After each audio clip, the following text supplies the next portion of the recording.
Merhaba hocam, nasılsınız, iyi misiniz? Hocam bir şeyi açmamın sebebi neydi?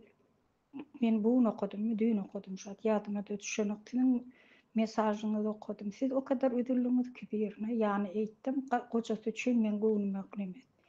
Biliyor musun hocam, sen yapacağını yaptın, zaten onun işi. Elmadama zamanı gelmedikçe o düzelmez, o zamanın bir Allah bilir, biz bilmez. Biz sadece Allah yönü dua edebiliriz.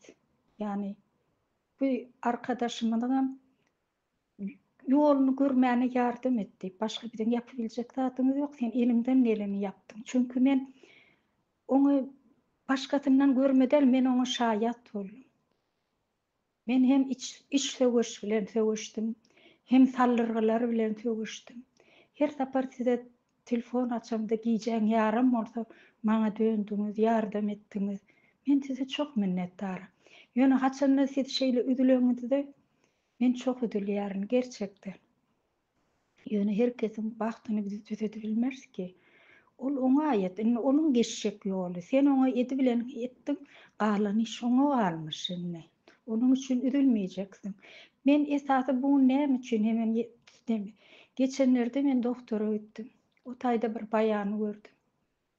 Oturmana yeri yoktu. Ben kalktım, hasta da olsa ben ona yer verdim. Yanımdaki çocuk kalktı da bana yer verdi. Daydı otur sen berdi deydi. Gepten gep çıktı. Onun günü menkiden de ağırmış.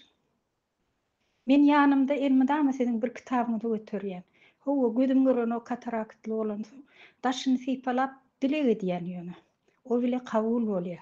Dogry aýdy. Çünkü açyk ýürekden edilen zat ol çok kabul bolar. Ondan sonra men dayanmadım. Men o kitabı o bayana verdim. O menden biraz gençti. Mende 72 ýaşymda goý, o 60'dır diýin. Onunla haçan da var o kitap verimde o eyle bir ağlamana başladı hocam. Kitabı maňlaýyna diýer. Men nidi bu kitabın birine maly bilmedim. O kadar üzülünüm. Hiç haçan meniň diýdi şeyim bolmady diýdi. Almana gurbum yetmedi. Men nidi muny ýadan onun ellerinden öperim näme. Tize bir o kadar dua etdi ki. O dualar bile size yetýär. Görýärmi, senin tanamadyklaryň bile nähili siz üçin eýle dua edýär. Siz onu düşünseňizler.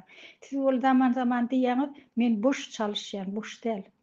Ýöne saglygyňyz gidýär. Men oňa da ödülýär. Ilki özüňe bakjaksyň, bu soň başgalara. Çünkü geçen saglygyň gidenden soň, hastalanan soň o saglygyny soň gora bilen ok. Onu men özümden gördüm hocam. Ine ne diýjek bolýan hocam? Men size çok minnettarım. Size yetişebilmän ýören insanlaram bar. Senin telefonuň bilen sizin nemeli şeylerinizi dinleýän eken. Häzir onuň telefonum ýok.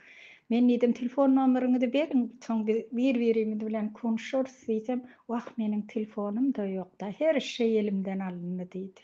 Bilýärmi? Emma Allah'ıma şükürler olsun diýdi. Meniň dogam geldi, bir kitap berdiň diýdi. Men elimden okşya, bilýärmisin?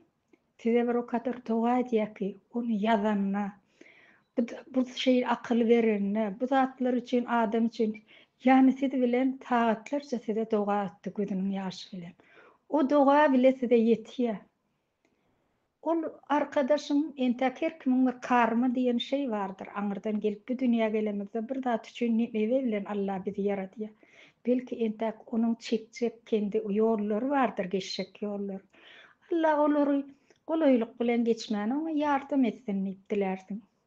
Gece ünni dualarım tenin bilen hocam. Allah ömrüňizi uzak etsin. Çünkü siz ne kadar ömrüňiz uzak bolsa, o kadar biz üçin iyidir. Hem de bir daha da üzüldüm hem mäňe siz adam nemeden dok, iş yapmadyňyz, boşuna diýen. Boş däl hocam. Men wara meniň hayatımda men özüme bile şey yapybilemokdym. Haýsy ýoldan gitmedäl, men kendime gelebilemokdym. O kadar zor günnedim.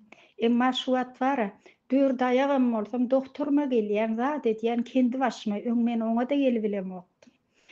Sizin saýaňyzda eýem men yolumu görüp başladım. Inni kapıları da görüp başladım. Emma haýsy kapıdan girjegim bilemok. Kapı açylanyna insan bir sag aýagy bilen bismillah diýip girer. Emma men şu adam 4 aýak bolup durýar. Emma meni bu kapyň öňüne getireniň sebäp bolmagy ilki Allahydyr, soňra sizsiňiz. Allah sizden razy bolsun.